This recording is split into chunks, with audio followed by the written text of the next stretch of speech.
കുറച്ച് ദിവസം മുന്നേ നമ്മുടെ പത്രങ്ങളിൽ വന്ന് PRDയുടെ ഒരു പരസ്യമുണ്ട്. അതായത് ഈ കോൺഗ്രസിൻ്റെ ഭരണകാലവും 10 വർഷമായിട്ടുള്ള LDFിൻ്റെ ഭരണകാലവും തമ്മിലുള്ള ഒരു കമ്പാരിസൺ ആയിരുന്നു വന്ന ഒരു പരസ്യം എന്ന് പറയുന്നത്. അത് വലിയ രീതിയിൽ ആദ്യം കുറച്ച് കൗതുകമായിട്ട് പോയെങ്കിലും പിന്നീട് അത് വിവാദമാക്കുകയും കോൺഗ്രസ്സുകാർ ഇതിനെതിരെ കോടതിയിൽ പോവുകയും ചെയ്തു. അവരതായത് PRDയുടെ ഇരുണ്ട കാലം എന്ന് പറഞ്ഞിട്ടൊരു ഹർജി വരെ സമർപ്പിച്ചു.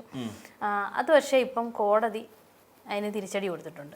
കാരണം ഇവർ ഈ ഉന്നയിക്കുന്നതൊന്നും അല്ലെ, പൊതുവെ ഇവർക്ക് എവിടെ ചെന്നാലും തിരിച്ചടിയാണ്. അതിന്റെ കൂട്ടത്തിൽ ഒന്നും കൂടെ ആയി. അതായത് കോടതി തക്കതായ മറുപടി കൊടുത്ത് തിരിച്ചയച്ചിട്ടുണ്ട്. ഇനി ഇതിൽ കൂടുതൽ വലിയ നാണക്കേടൊന്നും കോൺഗ്രസിന് വരാനില്ലല്ലോ ഈ ഒരു വിഷയത്തിൽ മാത്രമല്ല. കഴിഞ്ഞ ദിവസം ഹൈക്കോടതിയുടെ ഇടപെടലോടുകൂടി തന്നെ LDFന്റെ ഇലക്ഷൻ ക്യാമ്പയിൻ തുടക്കമിട്ടത് ആരാന്ന് കേട്ടാൽ നമ്മൾ ഞെട്ടിപ്പോവും. അവരുടെ പേര് രമേശ് ചെന്നിത്തല എന്നാണ്. അത് LDFന്റെ ഇലക്ഷൻ ക്യാമ്പയിന് തുടക്കമിട്ടു. കാര്യം ഹൈക്കോടതി പറഞ്ഞിരിക്കുന്ന അതായത് ഡേറ്റ ചോർച്ചയായിട്ട് ബന്ധപ്പെട്ടുകൊണ്ട് DA വർദ്ധിപ്പിച്ചതുമായി ബന്ധപ്പെട്ടുകൊണ്ട് ഇവർക്കെല്ലാം സർക്കാർ ഉദ്യോഗസ്ഥർക്ക് സ്പാർക്കിൽ നിന്ന് മെസ്സേജ് അയച്ചിട്ടുണ്ടായിരുന്നു മുഖ്യമന്ത്രിയുടെ ഓഫീസിൽ നിന്ന്. അപ്പോൾ അങ്ങനെ ഒരു മെസ്സേജ് വന്നപ്പോൾ ഡേറ്റ ചോർച്ചയുണ്ടെന്ന് കാണിച്ചുകൊണ്ട് നമ്മുടെ ചെന്നിത്തല അദ്ദേഹം നേരെ കൊണ്ടുവന്ന് ഹൈക്കോടതിയിൽ കേസ് ഫയൽ ചെയ്തു. ഡേറ്റ ചോർന്നു സ്പാർക്കിൽ നിന്നും, അപ്പോൾ സർക്കാർ എടുത്ത് ഹാൻഡിൽ ചെയ്യുന്നു ഡേറ്റകൾ എന്ന് പറഞ്ഞു. അപ്പോൾ എന്നും പറഞ്ഞുകൊണ്ടാണ് അത് പോയത്. അപ്പോൾ കോടതി പറഞ്ഞ എന്താ, അതിലൊരു തെറ്റ് ഞങ്ങൾ നോക്കിയിട്ട് കാണുന്നില്ല എന്നും അതോടൊപ്പം തന്നെ സർക്കാർ അങ്ങനെ ഒരു കാര്യം ചെയ്തിട്ടുണ്ടെങ്കിൽ ഉത്തമമായ ഒരു ഭരണനിർവഹണത്തിൻ്റെ ഭാഗമായി അതിനെ കണക്കാക്കാം എന്നും പറഞ്ഞു. എന്ന് വെച്ചാൽ ഏറ്റവും മികച്ച സർക്കാരാണ് ഇപ്പോൾ ഉള്ളതെന്ന് ഹൈക്കോടതിയെ കൊണ്ട് സർട്ടിഫൈ ചെയ്ത് മേടിച്ചുകൊണ്ട് വന്ന ഒരാളുടെ പേര് രമേശ് ചെന്നിത്തല, പ്രതിപക്ഷ തിരിക്കുന്ന ഒരു MLA. ആലോചിച്ച് നോക്കൂ, ഇത്രയും വലിയൊരു പരസ്യം എന്തായിരുന്നാലും ഇനി കിട്ടാനില്ല.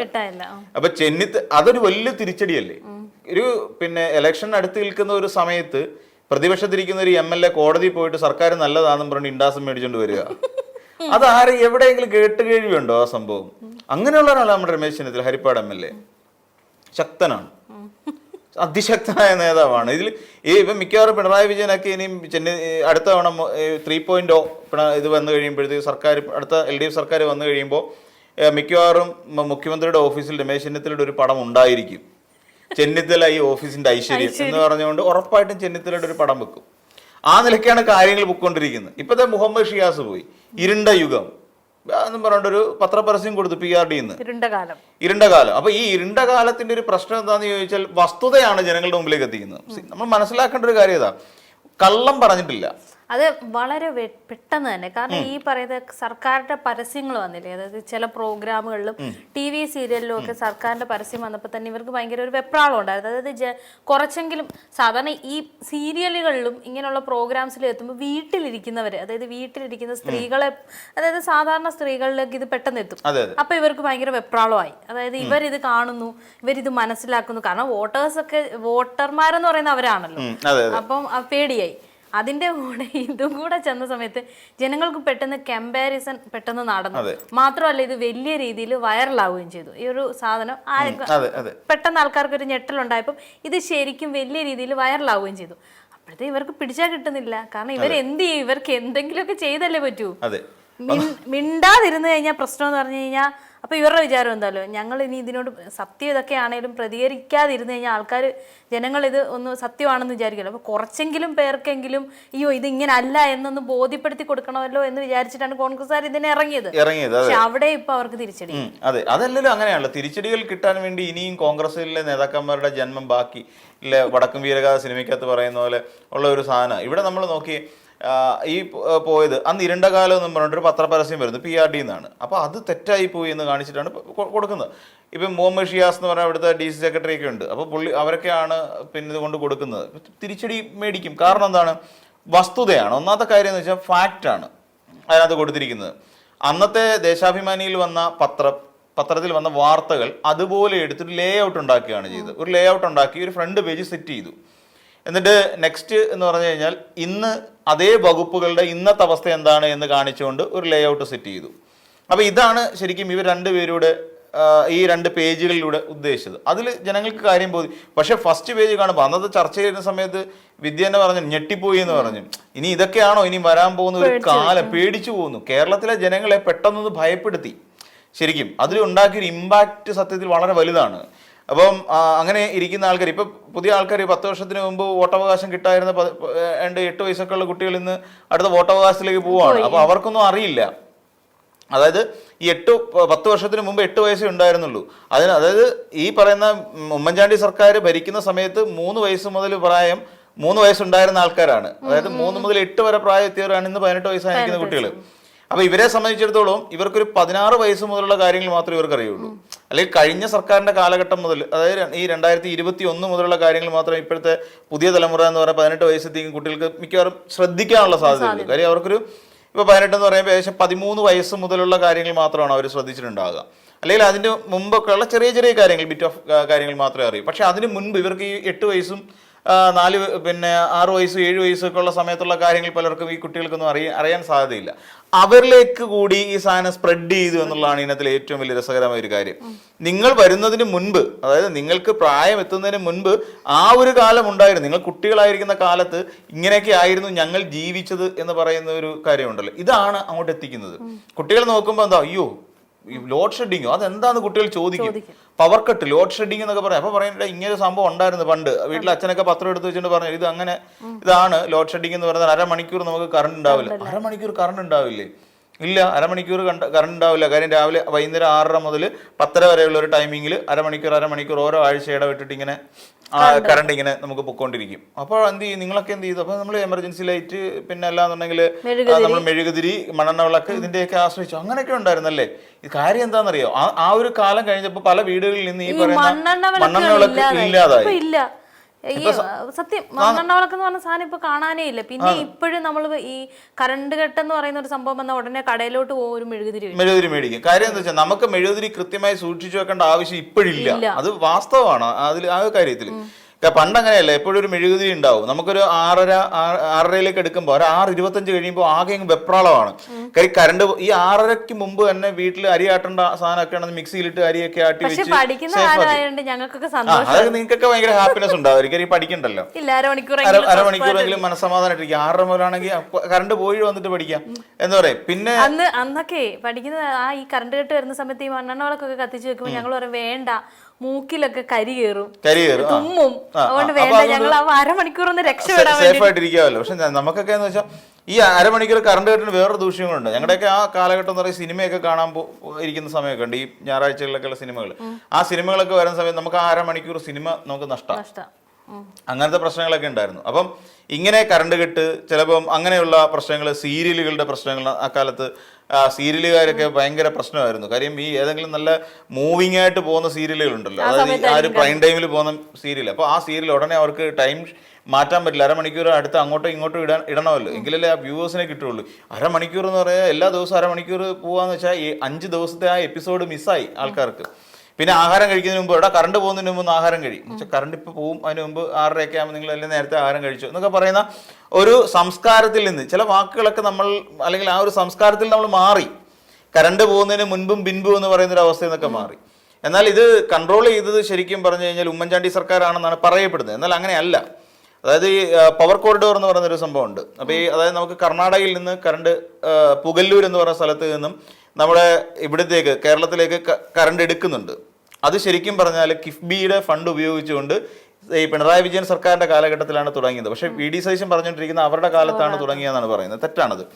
അപ്പോൾ അങ്ങനെ അവിടെ നിന്ന് കറണ്ട് ഇങ്ങോട്ടേക്ക് എടുത്തിട്ടാണ് ഇവിടെ നമ്മൾ കറണ്ട് ഈ പറയുന്ന ഈ അരമണിക്കൂർ സാധനം ഉണ്ടല്ലോ, ഇതിനെ ഓവർകം ചെയ്യാൻ വേണ്ടി ചെയ്തുകൊണ്ടിരുന്ന പരിപാടി ഇതൊക്കെ ആയിരുന്നു. അപ്പോൾ അങ്ങനെ കറണ്ട് എടുക്കാൻ തുടങ്ങി. ഈ പറയുന്ന ഒരു പവർ കോറിഡോർ എന്ന് പറയുന്ന ഒരു സംവിധാനം തന്നെ ഉണ്ടാക്കിയെടുത്തിട്ടുണ്ട്. ഇതൊക്കെ ഉണ്ടായി വന്നതോടുകൂടിയാണ് നമുക്ക് ഈ പവർ കട്ടിങ്, ലോഡ് ഷെഡിങ് തുടങ്ങി. ലോഡ് ഷെഡിങ് എന്നൊക്കെ പറഞ്ഞ കുട്ടികൾക്ക് അറിയില്ല. അപ്പോൾ ഇതൊക്കെ ഇന്നത്തെ ഈ 18 വയസ്സുള്ള കുട്ടികളുടെ മുന്നിലേക്ക് എത്തിക്കുകയാണ്. ഇതൊക്കെ പണ്ട് നിങ്ങൾ അനുഭവിച്ച UDFന്റെ ഭരണകാലത്ത് എന്ന് പറഞ്ഞിട്ട് 18 വയസ്സുള്ള, ഇന്ന് കുട്ടികളാരും ഇങ്ങനെ പത്രം വായിക്കാറില്ല എങ്കിൽ തന്നെയും അവരുടെ മുന്നിലേക്ക് എങ്കിലും വെറുതെയെങ്കിലും എടുത്ത് നോക്കുമ്പോൾ ഇവർ ഈ വെറുതെയെങ്കിലും അതിൻ്റെ താളിലൂടെ ഒന്ന് കണ്ണോടിച്ച സമയത്ത് ഇവർക്ക് ഉണ്ടാകുന്ന ഒരു ആഫ്റ്റർ എഫക്റ്റ് ഒന്ന് ആലോചിച്ച് നോക്കൂ. അതായത് UDFനെ സംബന്ധിച്ചിടത്തോളം അതൊരു വല്ലാത്ത അവസ്ഥയാണ്. അവർക്ക് എന്ത് പറയണം, അപ്പൊ ഇതിനെ പ്രതിരോധിക്കുക, ഇത് കള്ളത്തരമാണ് എന്ന് പ്രചരിപ്പിക്കുക. കള്ളത്തരമാണ് എന്ന് അങ്ങോട്ട് പ്രചരിപ്പിക്കാനും പറ്റില്ല. കാര്യം ഇതെല്ലാം അന്ന് വന്ന പത്രവാർത്തകളാണ്, അല്ല ഇതൊന്നും ക്രിയേറ്റ് ചെയ്തതല്ല. ഇപ്പൊ ഒരാൾ ഇരുന്നിട്ട് വേണ്ട ഇന്ന് ഇങ്ങനെ നമുക്കൊരു വാർത്ത കൊടുത്താലോ പരസ്യം ഇങ്ങനെ കൊടുത്താലോ എന്ന് കരുതിയിട്ടുണ്ടാക്കിയല്ല. അന്നത്തെ അതേ വാർത്തകൾ എടുത്ത് വെക്കുകയും ഇന്ന് ആ വാർത്തയ്ക്ക് കാരണമായ സംഭവം എങ്ങനെ മാറ്റിയെടുത്തു എന്നുള്ളതിന്റെ ഒരു യഥാർത്ഥ വിവരണവും കൂടെ കൊടുത്ത് അടുത്ത പേജ് സെറ്റ് ചെയ്ത് കഴിഞ്ഞപ്പോൾ ആൾക്കാർ നോക്കുമ്പോൾ ശരിയല്ലേ, എന്തിന് പിന്നെ ആ ഒരു ഇരുണ്ട കാലത്തിലേക്ക് നമ്മൾ പോകണം എന്ന് ഈ നാട്ടുകാർ ചിന്തിച്ചു കഴിഞ്ഞാൽ അവരെ കുറ്റം പറയാൻ പറ്റുമോ? കുറ്റം പറയാൻ പറ്റില്ല. ഇപ്പൊ തന്നെ അവസ്ഥ ആലോചിച്ച് നോക്കൂ. ഏതെല്ലാം തരത്തിൽ അധികാരമില്ലെങ്കിലും ഞങ്ങൾ അഴിമതിയിൽ പിന്നോട്ടല്ല എന്ന് പറയുന്ന ഒരു സംവിധാനമല്ലേ കോൺഗ്രസ്സുകാർ. വയനാട്ടിൽ 15 ദിവസം കഴിയുന്നു. നമ്മൾ ആരെങ്കിലും അറിഞ്ഞോ? 15 ദിവസം കഴിഞ്ഞു വയനാട്ടിൽ ഇങ്ങനെ ഒരു സംഭവം നടന്നിട്ട്. രാഹുൽ ഗാന്ധി വന്ന് തറക്കല്ലിട്ടിട്ട് പോയിട്ട് എന്തെങ്കിലും ഒരു ഇല അനങ്ങിയോ എന്ന് നമ്മൾ ആരെങ്കിലും ചാരി വെച്ചിട്ട്. അപ്പൊ ഇത് ആരെങ്കിലും നമ്മൾ അറിഞ്ഞോ? അവിടെ എന്തെങ്കിലും ഇപ്പൊ ഒരു ചെറുവിരൽ അനങ്ങിയിട്ടുണ്ടോ? ഒന്നും ചെയ്തിട്ടില്ല. ഒരു ചർച്ച ചെയ്തിരുന്നില്ല, വേസ്റ്റ് പോലും മാറ്റിയിട്ടില്ല. അവിടെ പിന്നെ അന്ന് കുറെ കാപ്പിച്ചെടികൾ വെട്ടിക്കളഞ്ഞു എന്നതിനപ്പുറത്തേക്ക് വേറെ യാതൊരു വികസന പ്രവർത്തനവും അവിടെ നടന്നിട്ടില്ല.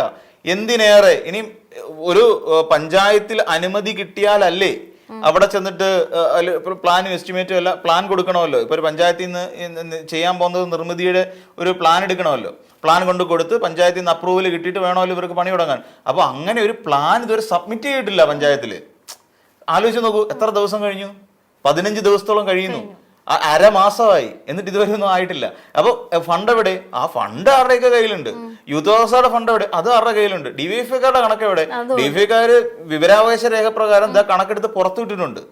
ഞാൻ ഏതൊക്കെ ദിവസങ്ങളിലാണ് ഈ ഫണ്ട് കൊടുത്തിട്ട് ഈ 20 കോടി എന്നുള്ള എങ്ങനെ കൊടുത്തു എന്നുള്ളതിന്റെ വിവരാവകാശ രേഖ പ്രകാരമുള്ള കണക്കുകൾ അവർ പുറത്തുവിട്ടിട്ടുണ്ട്. അവര് ചെയ്ത് കാണാനുണ്ട്.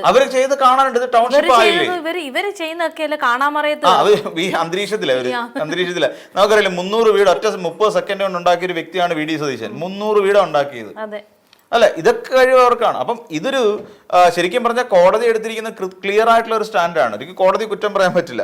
ഇവിടെ നമ്മൾ നോക്കിക്കോളൂ, ഇപ്പൊ ഇതില് വി ഡി സതീശനും രമേശ് ചെന്നിത്തലയും കൂടെ ചേർന്ന് എത്ര ആവർത്തി കോടതി പോയി തേഞ്ഞെന്ന് ആലോചിച്ച് നോക്കും. ഇപ്പൊ നമ്മുടെ നാട്ടുഭാഷ തേഞ്ഞൊട്ടി. ആദ്യം AI ക്യാമറ അഴിമതി, അതുകൊണ്ട് പോയി പറ്റില്ല, അത് കൊടുത്തിട്ടു. അത് കഴിഞ്ഞ് കോടതിയില്ല മറ്റേ കുഴൽനാടനോട് പറഞ്ഞതുപോലെ തന്നെ കോൺഗ്രസ്സുകാർ ഇനി കോടതിയുടെ പരിസരത്ത് വരരുതെന്ന് പറഞ്ഞ് വിടേണ്ട ഒരു അവസ്ഥ വരും. അവസാനം കോൺഗ്രസ്സുകാർ ഇനി കോൺഗ്രസിൽ നിന്ന് ഒരാൾ പോലും ഇവിടെ വരരുത്, വന്നു കഴിഞ്ഞാൽ ഞങ്ങൾക്ക് ഇതുപോലെ മറ്റേ ഫൈൻ അടിക്കേണ്ടി വരും. അതെ, ചിലർ എഴുതി വെച്ചാൽ അന്യവാഹനങ്ങൾ പ്രവേശിക്കരുത് എന്ന് എഴുതി. എന്ന് വെച്ചാൽ അതിന്റെ കൂട്ടത്തിൽ ഇനി ഒരു ചെറിയ അഡീഷനോട് വരും, അന്യവാഹനങ്ങളും കോൺഗ്രസ്സുകാരും പ്രവേശിക്കരുത് എന്ന ആ ബോർഡ് അവിടെ ഒന്ന് ഇത് ചെയ്യേണ്ടി വരും, ആൾട്ടർ ചെയ്യേണ്ടി വരും. ആ രീതിയിലേക്ക് അതൊക്കെ മാറ്റി വെക്കേണ്ടി വരും. ആ ഗതിയായി. ഇപ്പൊ പോയിട്ട് അത് ഇങ്ങനെ ആയി. ഇതിനു മുമ്പ് ചെന്നിത്തല പോയിട്ട് കോടതിക്ക് പിന്നെ സർക്കാരിന് ഗുഡ് സർട്ടിഫിക്കറ്റ് മേടിച്ചിട്ട് വന്നു. അതിന് മുമ്പ് മാത്യു കുഴൽനാട് അവിടെ പോയി 10 ലക്ഷം രൂപ പിഴ കിട്ടുന്ന പറയുമ്പോൾ കുഴൽനാടിലേക്ക് പോകുന്നു. ഇപ്പൊ ഇതിങ്ങനെയാണ് ഇതിന്റെ ഒരു പ്രശ്നം. അപ്പൊ ഇത് വസ്തുതകൾ ജനങ്ങളിലേക്ക് എത്തുന്നു എന്ന് പറയുന്ന ഒന്നാമതേ ഭരണവിരുദ്ധ വികാരം ഇല്ല എന്ന് പറഞ്ഞു. സത്യം പറഞ്ഞ നികേഷ് കുമാറിന്റെ തലയാണെന്നാണ് എനിക്ക് തോന്നിയത്. ഭരണവിരുദ്ധ വികാരം ഇല്ല എന്ന് അയാൾ പിന്നെ കനകൂല് തന്നെ 19 കോടി രൂപ മേടിച്ചുകൊണ്ട് ഇവിടെ വന്നിരുന്നുകൊണ്ട് പറഞ്ഞു.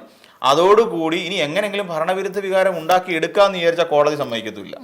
ഇതാണ് ഇപ്പൊ ചെന്നിത്തലയും കൂട്ടർ അനുഭവിച്ചുകൊണ്ടിരിക്കുന്ന ഏറ്റവും വലിയ ഫ്രസ്ട്രേഷൻ. അപ്പം അതുകൊണ്ട് ഇപ്പൊ സീരിയൽ കണ്ടുകൊണ്ടിരിക്കുന്ന കൂട്ടത്തില് അപ്പം വീട്ടില് അമ്മമാരൊക്കെ ഇരുന്ന് സീരിയൽ കാണുന്നുണ്ട്. പലരും അതൊക്കെ കണ്ടിട്ട് പറയും സർക്കാരിന് പിന്നെ വെറുതെ ഇങ്ങനെ സംസാരിക്കുന്ന കൂട്ടത്തിൽ പറഞ്ഞു ഞാനിങ്ങനെ മിക്കവാറും അടുത്ത തവണ പിണറായി തന്നെ വരുമെന്ന് പറഞ്ഞു. അപ്പം ഉടനെ പറഞ്ഞു എങ്ങനെ വരാതിരിക്കും, എന്തെല്ലാം കാര്യങ്ങളാണ് ചെയ്യുന്നത്, ഇതിനകത്ത് കാണുന്നതല്ലേ. ഇതാണ് ഈ വീട്ടമ്മമാരുടെ ഒക്കെ ഒരു ടേസ്റ്റ് അങ്ങനായി മാറി. കാര്യം എന്താ, അവരുടെ കയ്യിലേക്ക് എത്തുകയാണ്, ഇന്ന കാര്യങ്ങൾ അവിടെ സംഭവിക്കുന്നു. അപ്പൊ എങ്ങനെ വരാതിരിക്കും എന്ന് അവർ ഇങ്ങോട്ട് ചോദിക്കുക. അത്രത്തോളം ഇമ്പാക്ട് ഉണ്ടാക്കിയെടുക്കാൻ ഈ പരസ്യങ്ങൾ കഴിഞ്ഞു എന്നുള്ള വസ്തുതയാണ്. എന്നിട്ട് കോൺഗ്രസ്സുകാർ കളിച്ച കളി വേറെ നാറിയ കളിയാണ്. തെലങ്കാനയിലെ പിന്നെ ഇയാള് അവിടുത്തെ സർക്കാരിന്റെ പരസ്യം എടുത്ത് മലയാളത്തിൽ കൊടുത്തു. രേവന്ത് റെഡ്ഡിയുടെ പരസ്യം മലയാളത്തിൽ വായിച്ചിട്ട് ആർക്ക് എന്ത് മനസ്സിലാവാൻ? ഇപ്പൊ വീട്ടിൽ പത്രം വായിക്കുക എന്ന് പറഞ്ഞാൽ ഒന്നി പ്രായമുള്ളവർ സാധാരണക്കാരും ഒക്കെയാണ് പത്രം ഇരുന്നുകൊണ്ട് വീട്ടിൽ രാവിലെ ഇരുന്ന് വായിക്കുന്നത്. അല്ലാതെ ന്യൂജനല്ല എപ്പോഴും ബാക്കി ഓൺലൈൻ വാർത്തകളിലായിരിക്കുമല്ലോ. അപ്പൊ അങ്ങനെ വായിച്ചിട്ട് നമ്മുടെ വീട്ടമ്മമാർക്ക് എന്ത് ചെയ്യാനാ? രേവന്ത് റെഡ്ഡി സർക്കാർ വല്ലതും ചെയ്തെങ്കിൽ അവർക്കും കൊള്ളാം, തെലങ്കാനക്കാർക്കും കൊള്ളാം. ഇവിടെ കൊണ്ടുവന്നിട്ട് ഇവിടെ പിന്നെ വി ഡി സതീശൻ അത് ചെയ്യുമെന്ന് നമുക്ക് പ്രതീക്ഷിക്കാൻ പറ്റും? ഇല്ല. അപ്പൊ എന്ന് പറയുന്ന പോലെ ചില പൊട്ട ബുദ്ധികളൊക്കെ ഇവിടെ വെച്ച് കാണിക്കാറുണ്ട്. കോടതി പോട്ടെ, ഇനിയും വല്ലതും ഉണ്ടെങ്കിൽ ഇനിയും കോടതി പോട്ടെ, എന്നിട്ട് വീണ്ടും സർക്കാരിന് ഒരു ഗുഡ് സർട്ടിഫിക്കറ്റ് മേടിച്ചിട്ട് ഏതെങ്കിലും നേതാക്കന്മാർ വന്നാൽ അത്രയും നല്ലതെന്ന് എനിക്ക് പറയാനുള്ളത്.